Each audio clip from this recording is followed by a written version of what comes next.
Disposição de audiolivro por Cristiane Batista, grata. Resenha da literatura psiquiátrica. Jung. Bruns, L.D. Histeria im Kindesalter. 2 ed. Totalmente revista. Halle, 1906. O conhecido e benemérito autor, por causa de suas pesquisas sobre a sintomatologia e tratamento da histeria, publica uma segunda edição de seu livro, conhecido da maioria dos médicos, sobre a histeria infantil. Após breve introdução histórica, o autor oferece uma visão geral bem concisa da sintomatologia, atendo-se ao empiricamente essencial e deixando de lado todas as raridades e curiosidades, com louvável autocensura. Através da apresentação de casos bem claros e curtos, descreve as diversas formas e localizações das paralisias, espasmos, tiques e afecções coreicas. Os estados sonambúlicos, letárgicos e de possessão são abordados mais por alto, pelo fato de serem mais raros. Os sintomas de dor, nevralgias etc., os distúrbios da bexiga e principalmente os fenômenos psíquicos que são de extraordinária importância na histeria mereceram pouca atenção. Na discussão da etiologia, o autor defende, ao contrário de Charcot, o ponto de vista de que não se deve atribuir demasiada importância à hereditariedade. Mais importantes para ele, e com razão, são as causas psíquicas e individual-psicológicas, sobretudo a imitação de maus exemplos, a influência da educação deficiente, susto e medo etc. Em muitos casos a influência dos pais é diretamente patogênica. Devido à comprovada frequência da histeria infantil, o diagnóstico é da maior importância, pois muitos casos são retardados por um diagnóstico falso e até mesmo completamente arruinados.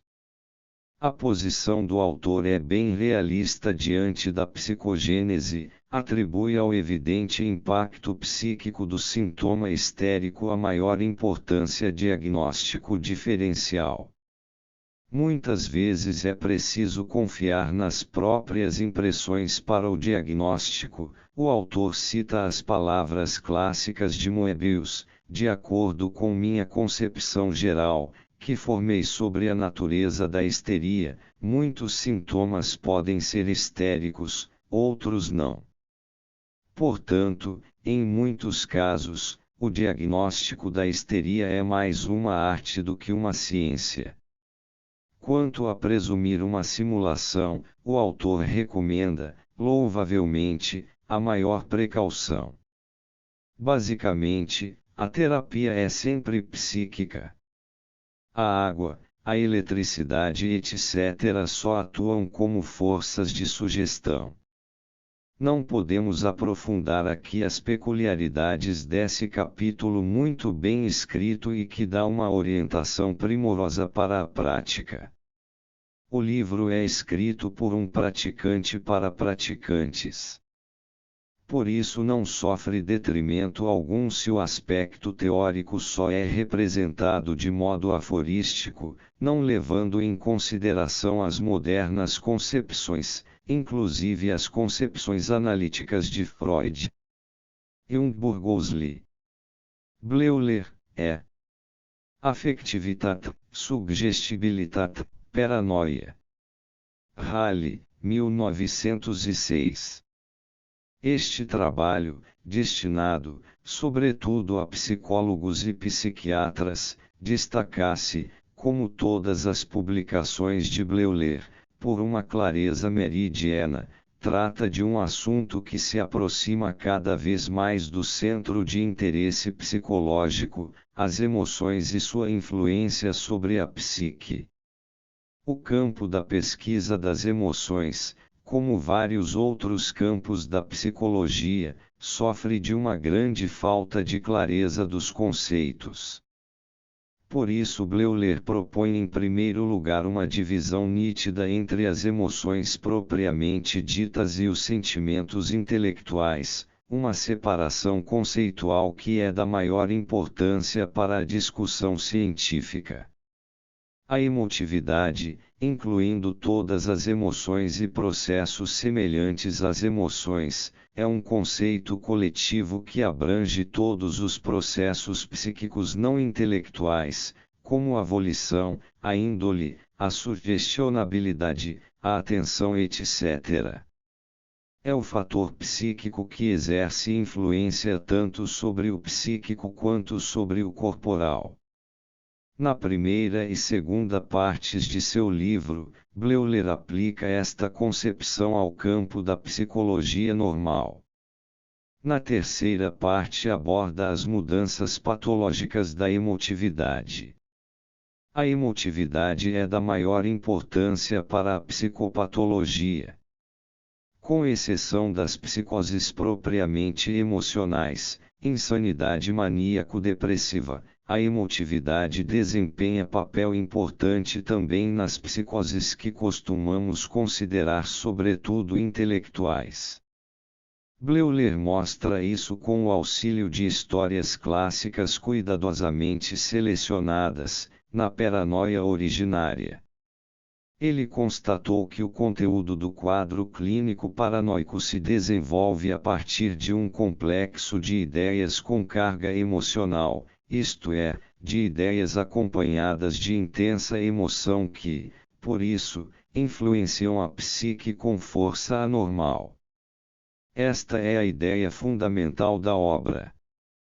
No espaço de uma pequena resenha, é impossível fazer justiça às numerosas perspectivas e ao grande acervo de material empírico que estão contidos no trabalho de Bleuler. Recomenda-se, por isso, com insistência a leitura desse livro, em primeiro lugar aos especialistas.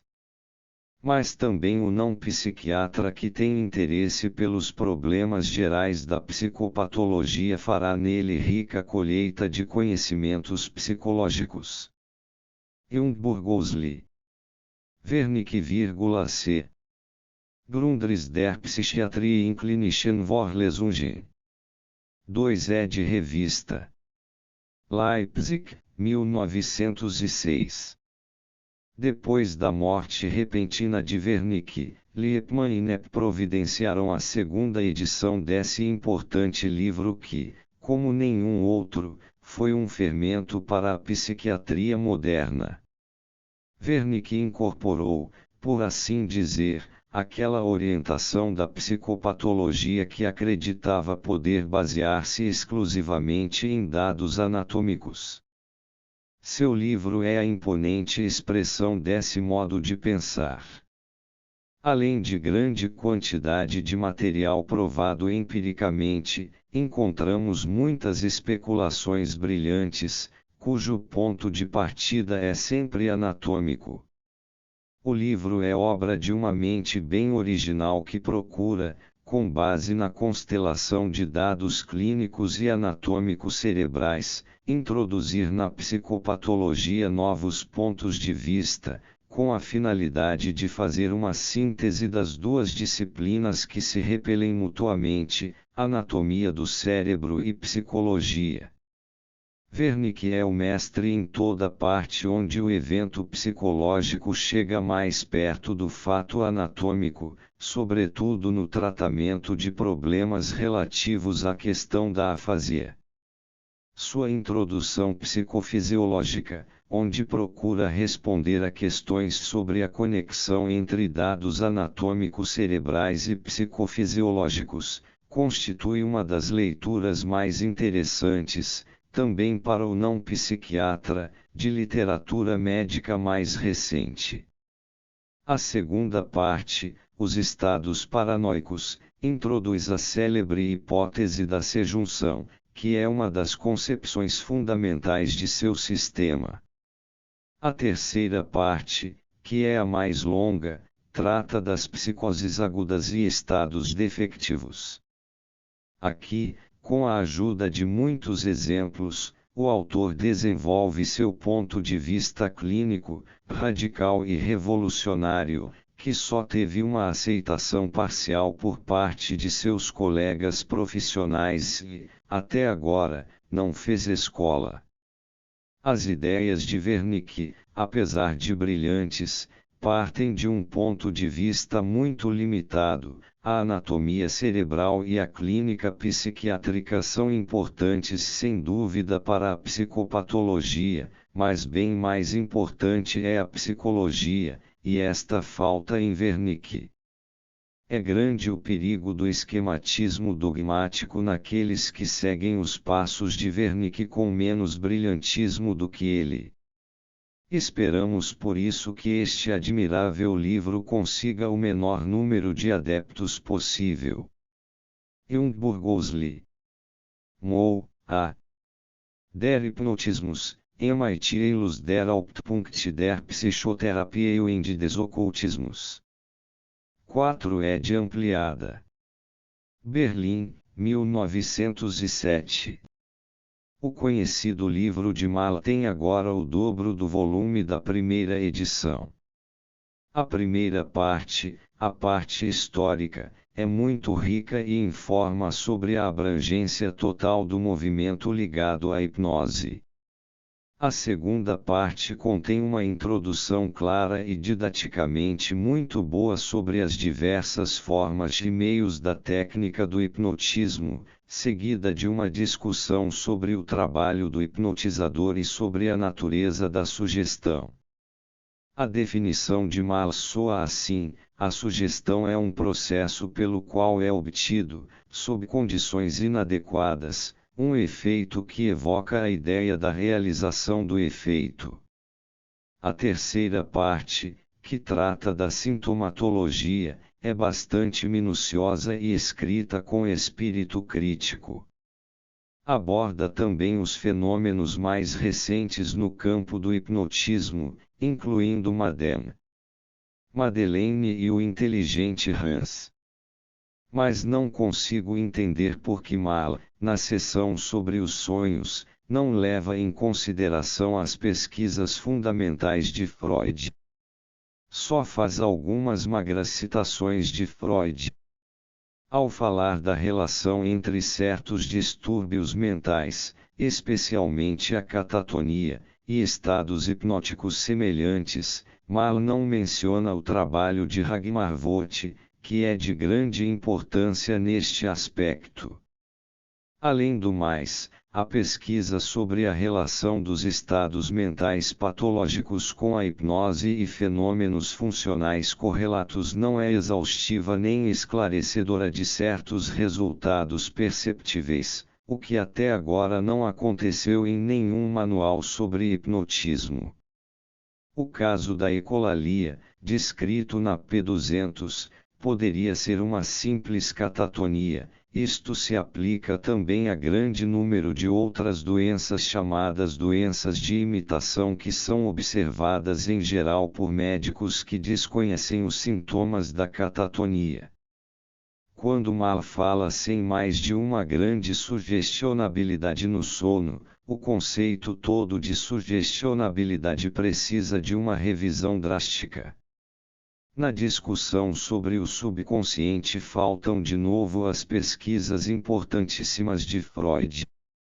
O capítulo 8, Medicina, traz uma exposição valiosa que merece ser lida, influência das autoridades sobre a questão da hipnose e de seus possíveis perigos. Na explanação dos métodos hipnóticos de tratamento, Mal também toca nos métodos catárticos. Baseia-se aqui nas publicações primitivas de Breuer e Freud, mas que este já superou há muito tempo. Portanto, sua técnica atual é bem diferente daquela descrita por Mal. Lowenfeld abandonou recentemente sua posição negativa para com Freud, ao menos no que se refere à neurose de ansiedade, Münchner Medizinische 1906. Os outros capítulos contêm uma exposição ampla dos vários métodos psicoterapêuticos. Também descreve detalhadamente a importância forense do hipnotismo. O último capítulo, Coisas Ocultas, dá uma visão geral crítica sobre os principais fenômenos ocultos. O livro de Mala, ao lado do livro de Lowenfeld, é a melhor e mais completa introdução à psicoterapia hipnótica. Por isso, é recomendado a todos os médicos, especialmente aos neurologistas. Jung-Burgosli. Knapp, a Die polyneurotischen Psychosen. Wiesbaden, 1906. Trata-se de uma monografia sobre o complexo polineurítico da psicose. As 85 primeiras páginas trazem histórias clínicas detalhadas e suas epicrises. As 50 páginas seguintes contêm uma descrição geral dos sintomas principais, numa linguagem clara que permite uma orientação bem rápida. A nomenclatura é fortemente influenciada por Wernicke, o que não encontrará maior aprovação.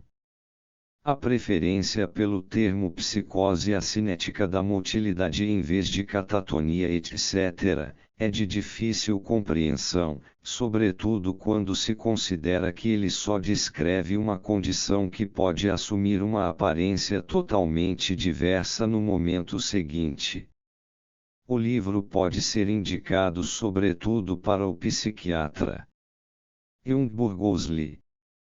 Richard, M. Leitfaden zur Psychiatrischen Klinik. Dina, S.D. O livro é uma valiosa introdução aos elementos da psiquiatria. Através de pontos de vista práticos, o autor trata dos principais capítulos da psiquiatria, a sintomatologia geral com definições claras e precisas. Os métodos de exame com descrição detalhada dos numerosos métodos para teste de inteligência e da capacidade de percepção. A psiquiatria específica.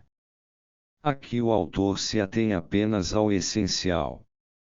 No controvertido capítulo sobre a demência precoce, a ênfase recai sobre a demência simplex, catatonia e paranoia, sendo esta última tratada em globo, sem referência aos diagnósticos especiais da escola de Kraepelin que, para a praxis, são de qualquer forma irrelevantes.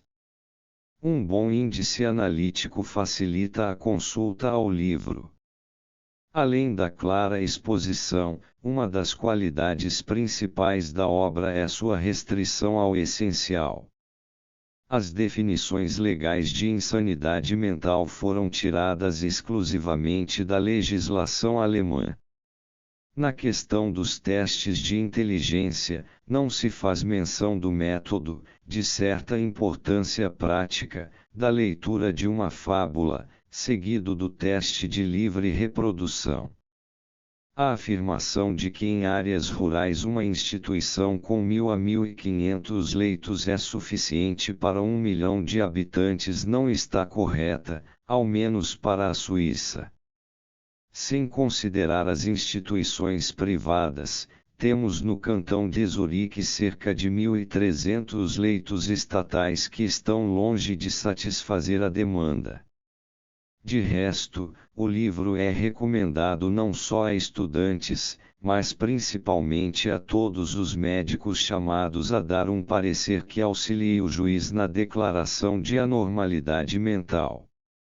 Jung-Burgosli. Ischli, F.C.R. Grundzüge der Psychiatrie. Viena, 1907.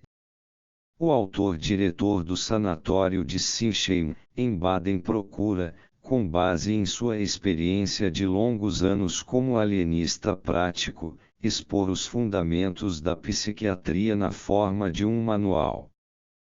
O capítulo I trata da natureza e do desenvolvimento da insanidade. Como formas gerais de anormalidade psíquica, o autor enumera uma insuficiência distintiva, afetiva e originariamente apetitiva, o que corresponde mais ou menos à antiga psicologia de Kant. A leitura desse capítulo é difícil, pois a disposição do assunto não é clara e o estilo se enreda em palavras difíceis como, por exemplo, no sono hipnótico, que representa a forma mais intensa e duradoura da insuficiência artificialmente sugestiva do mecanismo psicossomático, falta, segundo Rosenbach, ao órgão psíquico a possibilidade de formar a unidade diferenciadora que como eu está numa relação antitética com as outras partes do corpo, e com o mundo externo, ainda que ele represente essa unidade. Este é apenas um exemplo dos muitos que poderiam ser aduzidos. No capítulo 2, Quadros Clínicos da Insanidade, o autor faz uma descrição das doenças específicas, apresentando grande quantidade de casos muito interessantes e expondo opiniões originais mas que nem sempre podem ser endossadas, sobretudo quando afirma, baseado em Rosenbach, que o emprego em larga escala da hipnose levaria a uma estupidificação geral do público. Sua classificação das psicoses apresenta uma mistura de pontos de vista antigos e novos. Ao lado da dementia precoce, o autor ainda trata de uma confusão alucinatória aguda e de uma demência aguda, estupidez curável, ao passo que distingue entre paranoia e demência paranoide. O capítulo 3 trata da avaliação forense de condições mentais duvidosas. No fim do livro há um minucioso índice de autores e de assuntos. O livro é essencialmente eclético, procurando selecionar o melhor da psiquiatria antiga e moderna e dando um tom filosófico para integrar tudo numa unidade. Pode ser uma leitura recomendada aos médicos que não acompanharam as mudanças mais recentes da psiquiatria. Jung Burgosli. Du Bois, P. Die Baldungskrankheit zur Sache. Wiesbaden, 1907. Dubois oferece um panorama compreensível de sua concepção da natureza e tratamento das psiconeuroses. Começa com uma clara e convincente definição da imaginação, demonstrando a seguir os efeitos patológicos da imaginação, com base em muitos exemplos instrutivos. Dessa concepção Dubois deriva de forma facilmente compreensível sua terapia, que consiste essencialmente num esclarecimento racional do doente sobre a natureza de seus sintomas e numa educação de seu pensamento. Possa este trabalho, como todos os outros escritos meritórios de Dubois, que recomendamos vivamente ao médico praticante, contribuir para uma abertura geral na concepção da natureza psicógena da maioria das neuroses. Ainda que o método de Dubois não tenha êxito em toda neurose, ele serve ao menos para atuar profilaticamente, de modo que os casos que devem seus sintomas a sugestões imprudentes de médicos se tornem cada vez mais raros. Ao final do livro, Dubois acena para a possibilidade de sua terapia estender-se às psicoses, mas o alienista é menos otimista neste particular. Jung Burgosli. Lomer, G. Libauen de Psichose. Wiesbaden, 1907. O livro de Lomer é uma orientação geral, mais beletrística do que científica, sobre a sexualidade e seus derivados psicológicos. A maior parte do livro apresenta os processos psicossexuais normais e procura incuti-los na cabeça de um público leigo instruído. Quem pretende maior aprofundamento deve ler Havelock Ellis e Freud. O aspecto patológico só é tratado incidentalmente, com uma reserva benéfica ao relatar casos mais picantes. Era de se esperar um aprofundamento maior do problema no campo da patologia psicossexual, onde existem estudos preliminares tão bons como as pesquisas de Freud. Jung, Burgosli, Meyer, ed. Sachen der Geisteskrankheiten. Dina, 1907. O livro de Meyer chegou no tempo certo e será bem recebido não só pelo psiquiatra mas também por todos que se interessam pelas causas das doenças mentais no sentido mais amplo. Este livro vem preencher uma lacuna de exposições compreensíveis sobre a etiologia da psicose. O autor discute em detalhes todos os fatores que entram em questão na causa da psicose. O capítulo sobre o envenenamento é escrito com especial cuidado. Na exposição das causas psíquicas, que são atualmente objeto de fortes controvérsias, o autor mostra uma imparcialidade tranquila, concedendo aos elementos psíquicos maior liberdade de movimento do que a qualquer outra concepção que gostaria de reduzir toda a etiologia exclusivamente a causas não psíquicas. Um pequeno erro precisa ser corrigido. Freud e a escola de Zurique consideram a disposição psicológica como simples determinante material dos sintomas futuros, e não única causa da psicose. O autor fez uma seleção muito boa da extensa literatura que existe no campo da etiologia. Um índice excelente facilita a consulta ao livro. Jung, Burgosli, Freud, S. zur Psychopathologie des Alltagslebens. Übervergessen, Versprechen, Vergreifen, Aberglaube und Irrtum.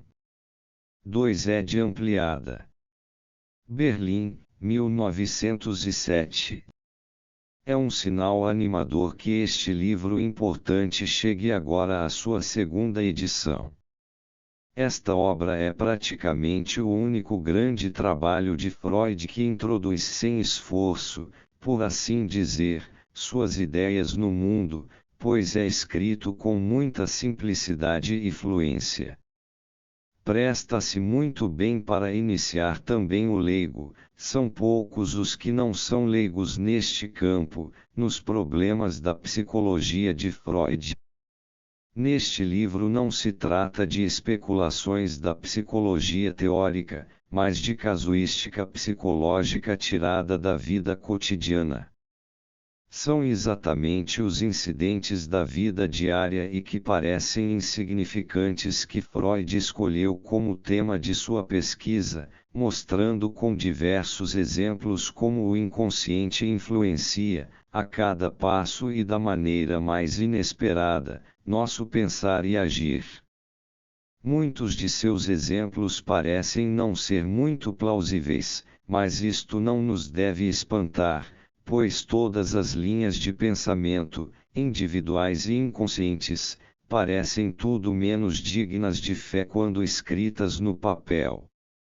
A verdade profunda das ideias de Freud só convence quando nós mesmos experimentamos as coisas na prática.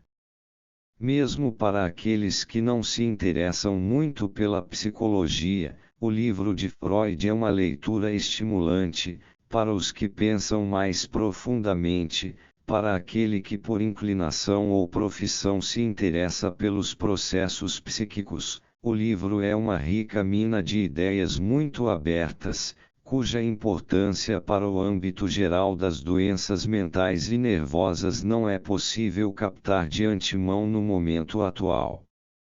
Neste sentido, o livro também é um guia fácil para os trabalhos mais recentes de Freud sobre a histeria que, apesar da ou por causa da grande verdade intrínseca, só encontraram até agora oposição fanática e mal-entendidos nécios.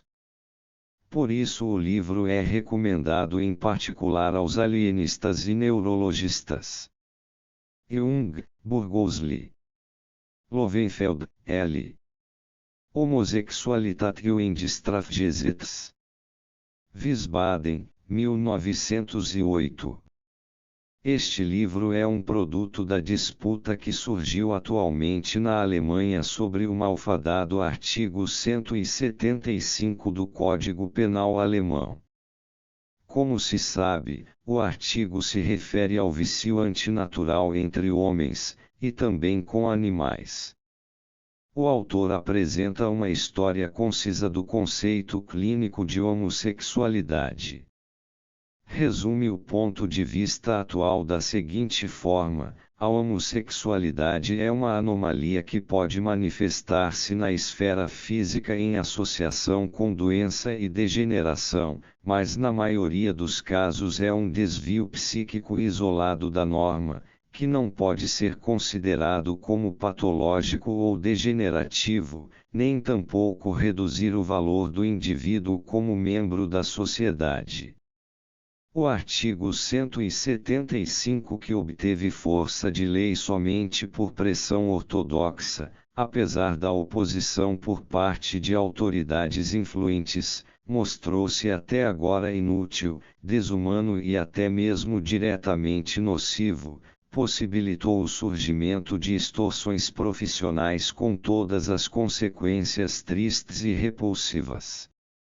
O livro oferece uma boa visão geral de toda a questão da homossexualidade. Jung. Kleist, Untersuchungen zur Kenntnis der psychomotorischen Bewegungsstörungen bei Geisteskranken.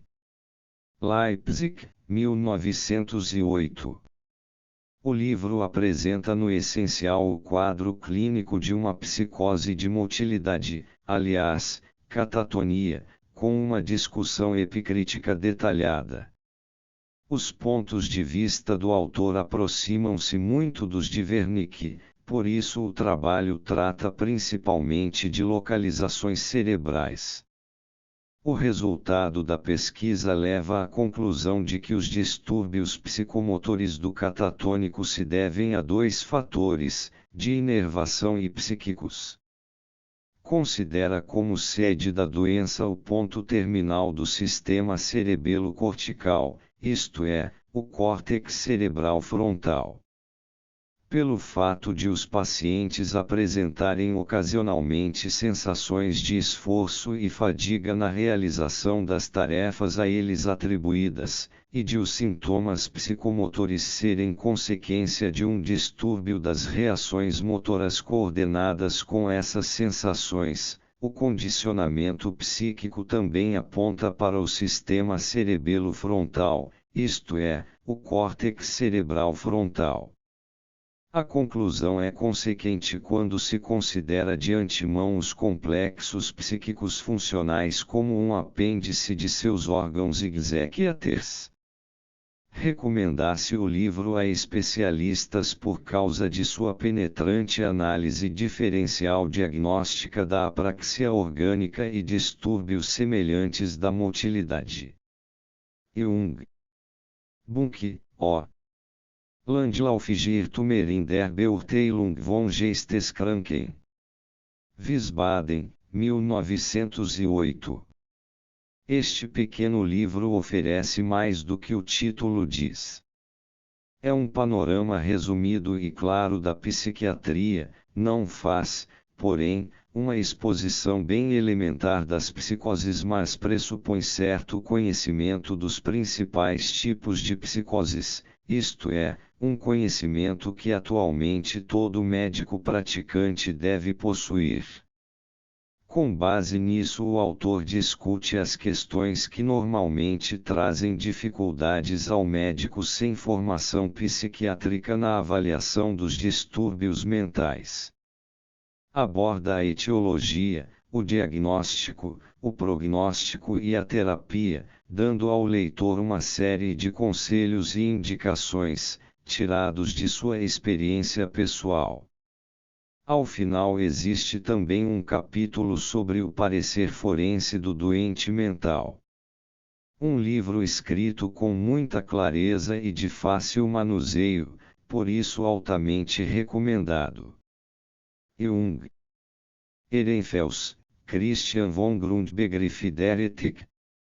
Wiesbaden, 1907. O autor professor de filosofia em Praga faz uma exposição filosófica, mais facilmente compreensível, de seus conceitos éticos básicos. Seus argumentos culminam na confrontação entre moral social e individual, objeto novamente de violenta controvérsia em nossos dias.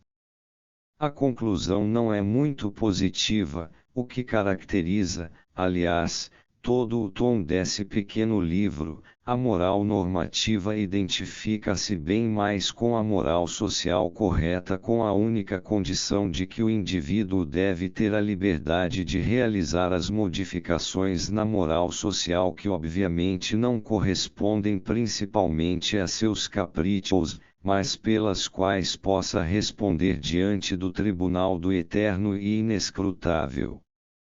Jung. Ehrenfels, Se Sexualethik. Wiesbaden, 1907. Enquanto o livro Grundbegriff der Ethik tinha essencialmente um interesse teórico, este trabalho do mesmo autor tem grande importância prática. É a melhor e mais clara exposição que conheço sobre os postulados da ética sexual. Inicialmente, o autor faz uma apresentação ponderada e lúcida da moral sexual, natural e cultural. No capítulo seguinte, sobre a moral contemporânea no Ocidente, aborda a forte oposição entre os postulados da sexualidade natural e cultural, os efeitos socialmente benéficos da monogamia, por um lado, e seus lados sombrios, por outro, ou seja, a prostituição, a dupla moral sexual da sociedade e sua influência perniciosa sobre a cultura.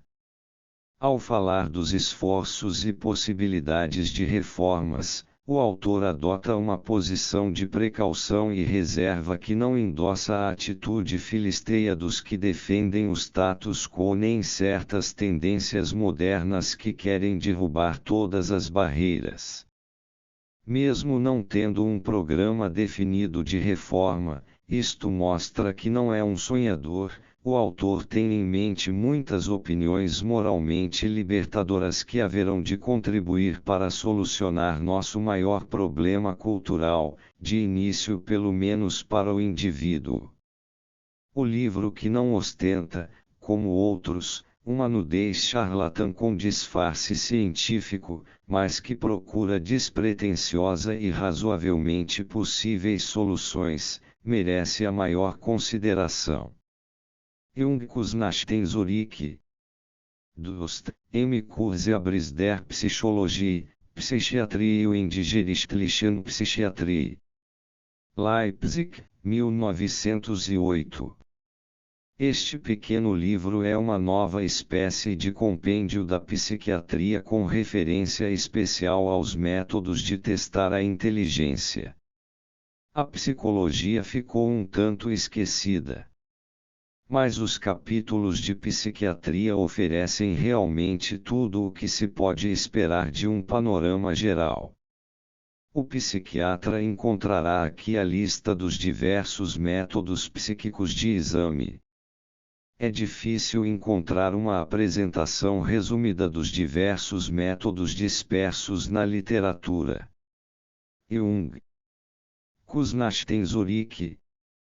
Pilks. Allerbus der Speziellen Psychiatrie für Studierende und Ärzte. 2 ed. Melhorada. Leipzig/Viena, 1909.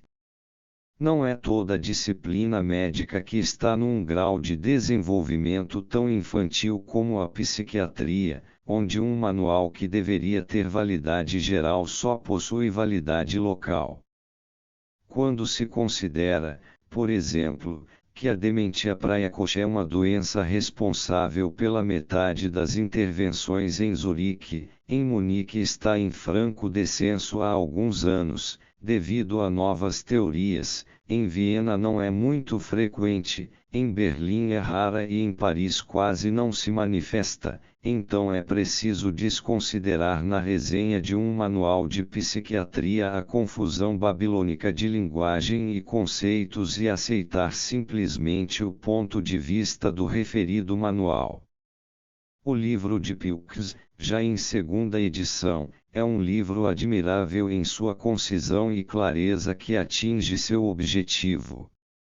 Muito bem escrito, o assunto é bem ordenado, a exposição é rigorosa, precisa, contendo o essencial e o seguro. O livro merece ser recomendado. Junkus Nachtem Zurich. Besterel, W. Psychiatrie de Leban. 2 ed. Wiesbaden, 1908. Com base em grande conhecimento da literatura, o livro não trata de problemas psicológicos, como o título faz supor, mas faz considerações psicofisiológicas e teórico-filosóficas sobre o que está entre o psíquico e o físico, passando a discutir a relação entre energia e psique e a relação da psique com a fisiologia e biologia. O estilo da exposição é aforístico, os capítulos, em número de 31, têm uma ligação muito frouxa entre si. O principal valor da obra está em suas inúmeras referências a pontos de vista de vários pesquisadores especializados e na indicação da literatura. Quem deseja encontrar aqui uma explicação sintética ou crítica do problema psicofisiológico procura em vão. Mas quem deseja orientar-se de maneira excitante nesse campo curioso com sua literatura complicada e espalhada por toda parte, o livro é bem indicado. Junkus Nachtem Zurich. Ursten, M. Die Dementia Praecoce die Irstellungshumanis Depressiven e Resen. Viena, 1909. Conforme indica o título, trata-se de uma pesquisa clínica sobre o diagnóstico da dementia praecoce que por causa da mais recente mudança de rumo da escola de Kraepelin voltou à atualidade.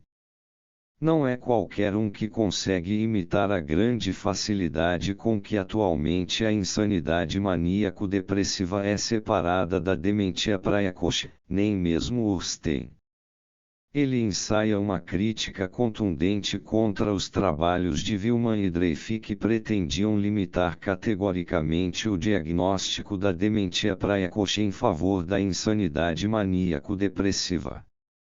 O livro de Ursten pode contar com a decidida simpatia de todos aqueles que colocam em dúvida a solidez do diagnóstico de Kraepelin e que não podem suportar a ideia de que o catatônico é de agora em diante um maníaco depressivo.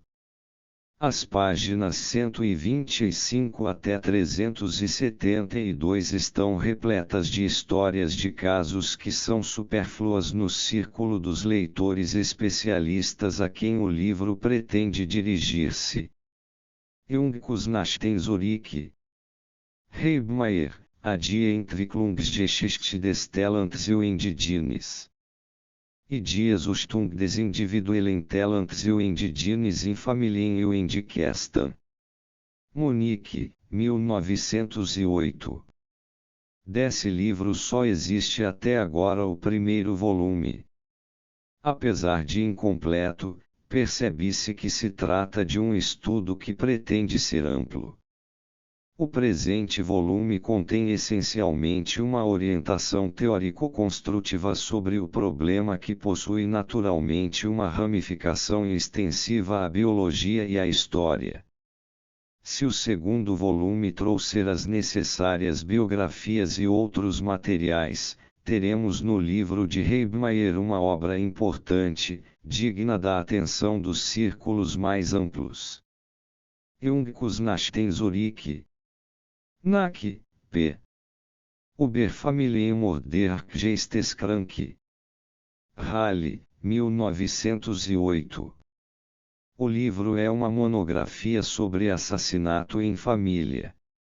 O autor dispõe de um material de 161 casos, classificados de acordo com suas peculiaridades. Na que é da opinião de que os assassinatos em família aumentaram nos últimos anos. Ele distingue entre assassinatos completos e incompletos. Os primeiros parecem mais frequentes em pessoas mais ou menos sadias, os últimos, mais frequentes entre pessoas loucas. A maioria dos assassinos são pessoas ainda jovens. As vítimas dos homens são em geral as esposas, das mulheres são em geral as crianças. As causas por ordem e frequência são, nos homens, alcoolismo crônico, paranoia e epilepsia, nas mulheres, melancolia, paranoia e dementia precoce. Jung Kusnachten Zurich. Becker, Tereinformung die Psychiatrie. 4 ed. Ampliada e modificada. Leipzig, 1908.